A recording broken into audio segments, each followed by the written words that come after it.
All right, welcome back and thanks for staying with us as we delve into the first major topic on today's discussion. The Labour Party faction led by Julius Abure has accused Peter Obi and Alex Otti of betraying the party by aligning with the Independent National Electoral Commission, INEC. The Abure-led group claims that both leaders have aligned themselves with INEC, which they believe is punishing the faction for its support of Obi and Otti during the 2023 general election. Party's National Publicity Secretary, Obiora Ifo, expressed dismay at a press conference, stating that the actions of Obi and Otti are seen as a betrayal, especially given the party's support for them during the elections. The faction also accused INEC of attempting to destabilize the party by recognizing a newly installed caretaker committee. And we are joined in the studio for this discussion by Dr. Ganiyu Oluwashola, the managing partner, KGB Professional Services, and Mr. Dele Fanimo, a journalist, social critic, and political analyst. Gentlemen, thanks for joining us. Good morning, Vesa. Good morning. Good morning to you. Yeah. Good morning, and thank you for having me. Mr. Fanimo, I'll come to you straight. We are again at this crisis rocking the Labour Party. Abure has accused Obi and Alex Otti of betraying them by aligning with INEC. And Abure says INEC is punishing us because we supported the presidential candidate of the Labour Party during the 2023 elections. Well, so I ask, who would they have supported if not the presidential candidate and the party candidate? Well, the theater of the absurd still continues every day in Nigeria. And besides, what is there to talk about this Abure and Labour Party thing that we have not exhausted over time? I think we should be concentrating on the issue of the moment.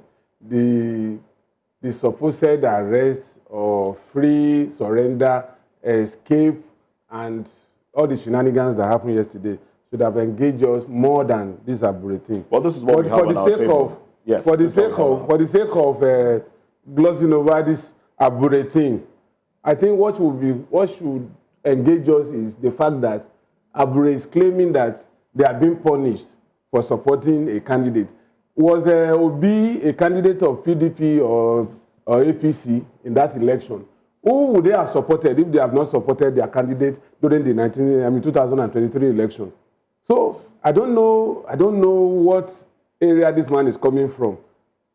Already there is a caretaker committee in place, and his tenure had elapsed since June 10th. So what exactly is the issue? And if that you like it or not, even if you go to court and win, you are still going to superintend over human beings and not animals.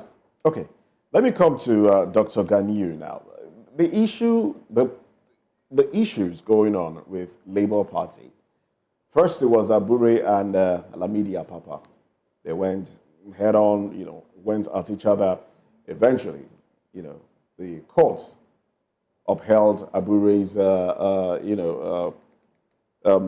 position in the party. And now it's about the expiration of his tenure. INEC has come out to say, look, from what we understand, from what we know, according to the constitution of the party, his tenure expired in June. So they don't recognize him as the chairman. And some would say the risky part is they don't even recognize Labour Party right now because it doesn't have a defined leadership. Now, what do you think the impact this will have on the party going forward, especially as they have elections this weekend, which is 2 days away, in Edo State? Yeah, that's a brilliant question. You see, a house when they have a lot of discord and a lot of disunity, it favors the ruling party. And you can see that's why the ruling party is not talking, because it's more or less, it's the same thing that worked against It favors PDP. the ruling party. Very well. It's the same thing that worked against the PDP during the time of election, presidential election. There was a dispute and issues among them. They said, don't worry, the governor, we don't have issue, but at the presidency, we are going to throw behind the APC. So those are the things. And you see, in my line of work, where there's what we call tax avoidance, And avoidance is showing that it's not criminal in nature. You're using the loopholes in the tax law to be able to reduce your tax exposures. In other words, APC will use the loopholes that is happening in the political parties to be able to enhance and strengthen their ability to win the coming election. Look at, as we speak now, I don't think even the presidential candidate of the PDP, he has not appeared in Edo State to endorse the party, the governorship aspirant, right? And so you should now look at APC now, or Labour Party, that So is I think now about the presidential candidate of the PDP. Okay. He has not appeared in Edo State to be able to endorse the coming governor. Who does that? Do you get it? So it shows that there are lacunas, and this lacuna shows that perhaps the evil parties are not approving or endorsing I think the governor. Atiku was actually in Edo State. He was, but it's not as laudable as it should be. You know, you always see people coming because those are their strong backbone that should be. And now the Labour Party now, there should not be a kind of, this is a party that is coming up strong. It's more or less like the Does it seem like it's still coming up strong, seeing the things going on within the party? You know, the party rose to limelight with the presence of His Excellency Peter Obi within the party, and right after that election, you know, a lot of people have been talking about Labour Party. Labour Party is now in the news. Before now, not many people will talk about the Labour Party, but going towards 2027 elections, with everything going on, So do you fear, or some Nigerians are afraid, that the party might disintegrate before 2027? Do you share that? This is a problem where there is no structure. You know, when you come to limelight unprepared So you agree for, that there is no structure? when you come to limelight unprepared for, so there might be a canker one. So now people are now fighting for relevance, right? So Abure should know that, okay, when you win the court case against Oshodi, right? Apapa, yes. Then Lamidi Apapa. Lamidi Apapa rather. So now your tenure, the person that the people now is now INEC, independent, they said that your tenure has elapsed. So another thing, my line of work, like as an internal control, right? If there's nothing you are gaining on that seat, once your tenure expires, you should with a lot of confidence and take a bow so that another person take the seat, right? Dr. Gani, you said something like that the ruling party is enjoying the show of what's going on in the Labour Party. Are you in any way suggesting that the APC or the federal government or the presidency could be the reason behind what is happening in the Labour Party? And when you say that they are enjoying it. And that should be an assumption. You enjoy if something is working in your favor, right? That is, you know, when there is a disunity in a party, you won't veer into it because you will want to. It's actually working for you to be able to win the coming election. Yeah, but in light of that, there was disunity in the PDP in Rivers State, and the president came into the matter to try to douse issues. Wasn't that working against, working in his faith? That was after the election. Did he do it before the election? That was after election. He has nothing to lose again. You don't get it. He has nothing to lose again. Election has gone. Election has gone. Now what is on the front burner is the election of Edo State. And Edo State or seat, it means so much for APC because this Adam Oshemole wants to have his turn back on Obaseki. And Obaseki is saying that most of my people, you are holding them captive, right? So, and you see now, they're not even talking about, and look at the guy that is standing for, and the Labour Party has only one governor, that is Alex Otti. And this is, and you see, Abure also is not doing well. This year, when you talk about, you said you are not endorsing a free, you are not giving them a free ticket for them to come. These are people you should be able to, you should be able to bring together to be able to ensure that the party comes stronger. Because either we like it or not, the face of the party is Peter Obi. All right. Now, Mr. Adele, Before now, when Abure was having issues, Peter Obi and Alex Oti and other party members rallied behind him to give him the support. But now that he also come up to accuse them of mismanaging the money they got for the campaign in 2023, and this whole thing started when his tenure expired in the office. Do you think that Abure is more like crying more than the bereaved now? Because he is the one that should yield the way or pave the way for another person to be the party leadership. You see, like a doctor said, a shark coming into a pond was Obi to Labour Party. So there was no preparation to accommodate a big candidate like Obi. And when you have that kind of scenario, you are likely to be daydreaming rather than considering what should be the next. So by the time they woke up, they just realized that, now this party has been comatose. It was only there for cherry picking. And suddenly a big man came and took over the party. That was what led to Apapa. Before Obi came to Labour Party, Apapa and Abure, they were managing themselves, and Arabambi, because there was nothing on the table to fight for. As soon as Peter Obi came, they started the infighting. Everybody wants to be dominant in the structure of the party. And then Obi brought his own team to the party, including Yusufu, Aisha Yusufu, and the rest of them, Igodalo.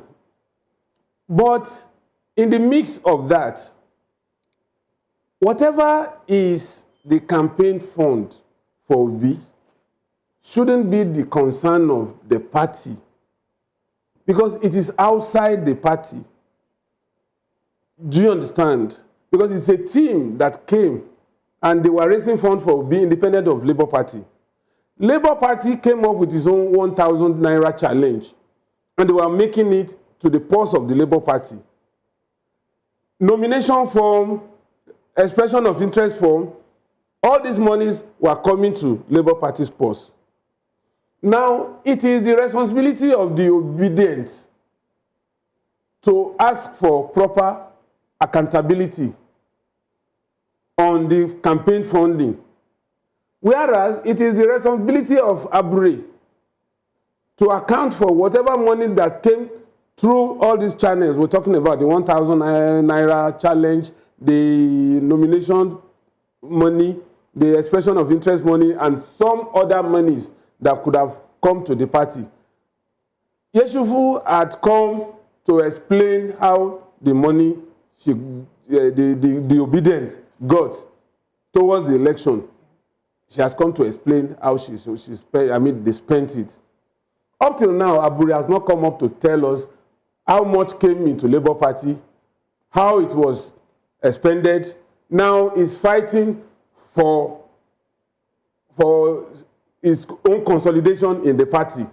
Even when his tenure elapsed on June 10, and INEC, based on the provision of the electoral law, says your tenure expires, because INEC didn't recognize it was not represented. There was no observer from INEC when he conducted the so-called March 25th Congress. So, on what pedestal is Abure standing now?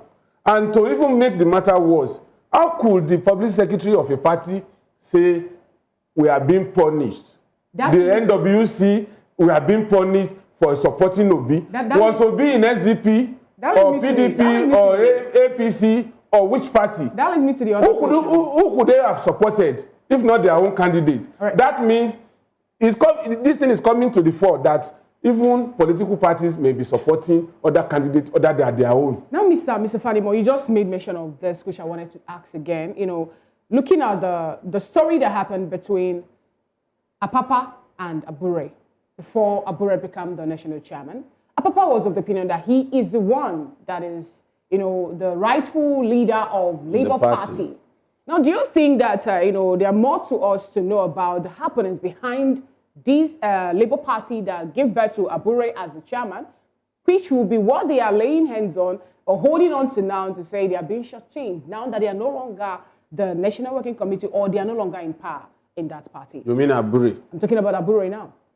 You see, the emergence of Apapa was not contestable until the big fish came into the pond. You understand? And as soon as they saw a bright future in that party, it became a contestation between the Apapa faction, and Abure was propped up as a counterbalance to the existing hegemony of Apapa. And Abure was edged on by the NLC, the labor unions, because he has history of being part of the labor movement. Also, Apapa was the state chairman of NLC in Oyo State before he became the party thing. So what that tells you is they didn't want a stronghold of labor movement on the party anymore. They want somebody that would be neutral, that could have a leg in labor and have a leg in politics. That's why Abure came up. So you think it was more like a compensation? But if Abure had come up at that time, and if the presidential candidate of that party had won the election, honestly, there would have been an implosion by now. Because in that press statement, in that press conference, what the publicity said is so instructive that you now know that political party hierarchy at NWC and other organs may presumably be working against their party even when they are holding sway. Mr. Fanimo, this is the second time you have referred to Obi as a shark in the pond within the Labour Party. Yes. Are you suggesting that the Labour Party is having crisis because Obi is there? That is one. There's so much to slice. That is one leg of it. The Yes. second leg is, given the momentum that the obedient movement drove around the 2023 election, I also ask you the same question I asked Dr. Ganiyu. Do you think that there's a hand of other political parties, presumably the APC, in trying to cause the problem in the PDP, in the Labour Party, because a shark in the person of Peter Obi is in the pond called the Labour Party? Obviously, Is there any connection? Obviously, you know that in the last election, Obi was a very veritable threat to the status quo. Okay. Who would have thought that Obi would garner such votes? So is it the problem in the Labour Party? So, of course, it's a problem to APC. Obi in Labour Party is a problem to APC. So why don't you try and see if you can remove the carpet? And if APC is infiltrating, and I see the hand of some other political parties infiltrating LP, because a strong LP towards 2027, with the current state of the economy and what is going on in Nigeria, there could be a groundswell of opinion working towards the direction of Labour Party and Peter Obi in 2027. So it is better that that pedestrian is weakened. That's exactly the point I want to make. And that is also linked evidence to that statement by the public secretary of APC, Labour Party yesterday, that they are being punished for supporting their own candidate. Good. So what do you think will happen ahead of 2027 if Obi leaves the Labour Party and probably jumps into another party? Is he going to transfer that load? As a matter of fact, within the 180 days window within which the caretaker committee would usher in a new leadership of Labour Party, Labour Party hierarchy should be very, very careful and circumspect. If that platform, because I see parties as platform in Nigeria, no ideology, almost the same manifesto, everything is tilting towards the same direction. So if that water would be too hot for Obi to swim in as the shark, if there is other pond, quote and unquote, where he could ply his trade, I think they need to move. Okay, all right, let me come to Dr. Ganiyu now. Doctor, the president has, in his dealings with NLC, he's been Well, he's been observed to have said that, look, if you want to contest elections, wait till 2027. In fact, in one of those conferences, he did say, specifically directed at Joe Ajaero, the president of the NLT, that, look, if your interest is my position as the president, wait till 2027. So there are feelers, there are, talk around town that Joe Ajaero might be interested in contesting for a political position. Maybe the presidential seat, or maybe the governorship seat of Imo State. We don't know for sure yet. But going by that speculation, it's a speculation. Going by that speculation and juxtaposing it with the statement made by Julius Abure, even though we know that his tenure expired before he made that statement. How relevant that statement is, we wait to see. But going by the statement that, look, every person can come to the party. The tickets are open to everybody, regardless of whether you were there before or not. Do you see a situation whereby a Joe Ajaero might resign his position as the president of the NLC to contest for the presidential seat with the Labour Party? And if that happens, do you think the Labour Party will have the same push it had in 2023? Honestly, in my own opinion, a Joe Ajaero might not resign, but he might have a political ambition in future, just like his predecessor, Adam Oshiomhole. Right?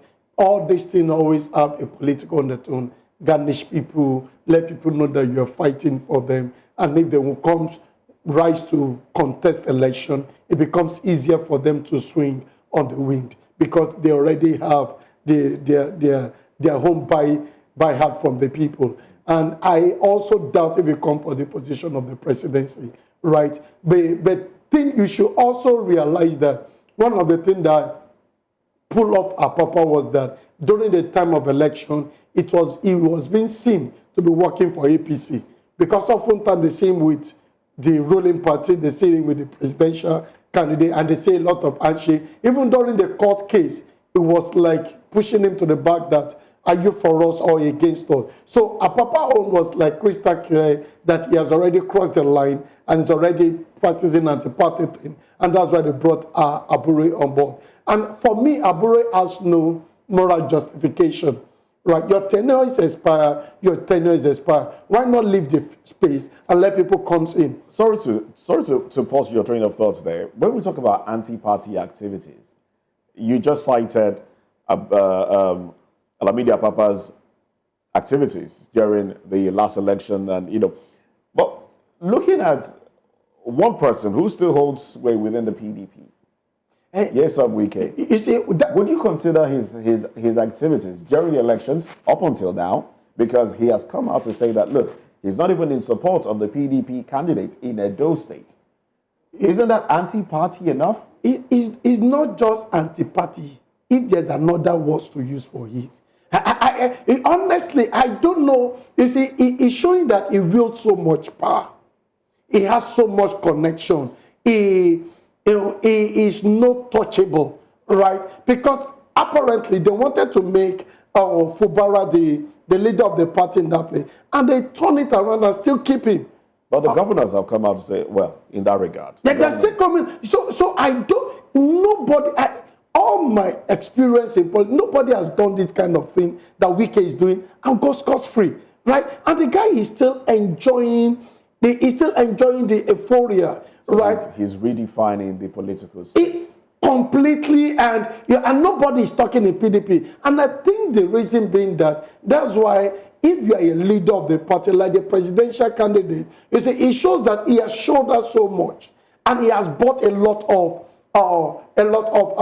people that support her, even people holding strategic position in the party, and they cannot because they hold him loyalty. Let's bring it back to the Labour. So when you look at Labour Party now, you see, Abure as in every political arena, there are tenures. Okay. Now, what I want to ask now, bringing it back to the Labour Party, we have seen, in comparison with the way Wike held the PDP, we are not seeing Mr. Peter Obi hold the Labour Party the same way? Do you think if he does that, he would have a lot more grasp on the party, a lot more grip on the party?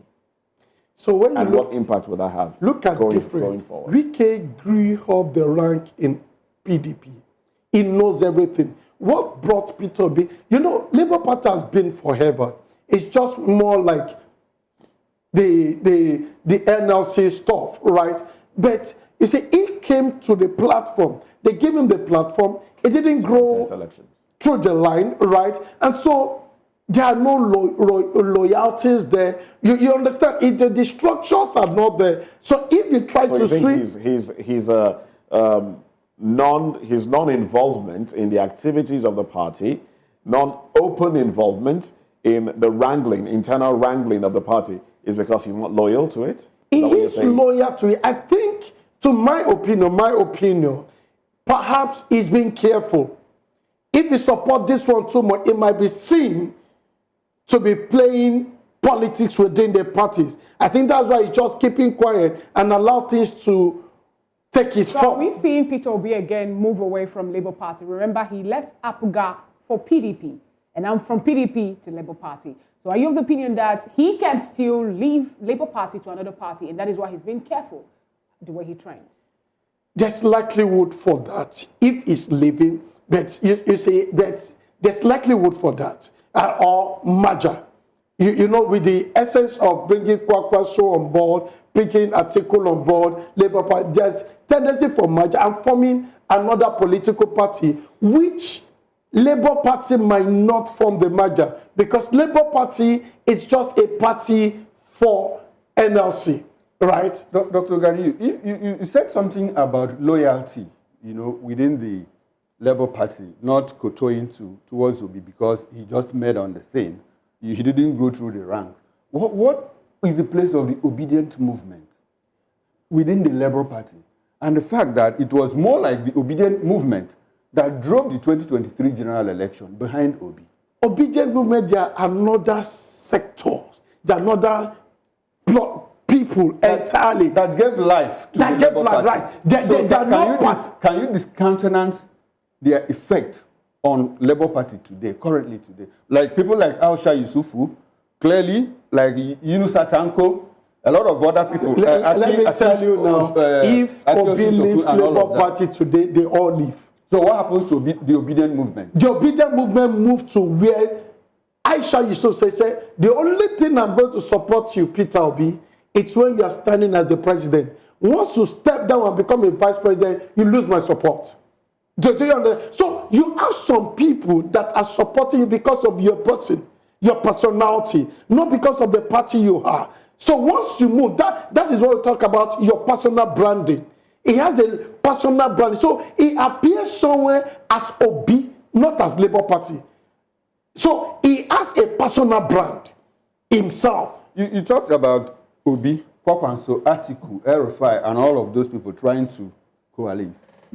Is there a possibility that if there's a merger outside the Labour Party, or they form a new party, or they do that in the PDP, that Obi has a chance to clinch the presidential ticket of that party? With what is happening, Obi has a chance To claim the ticket of a party where you have Atiku Abubakar, Rabiu Kwakwanso, El-Rufai, Bukola Saraki. These are scenarios if those guys are not selfish.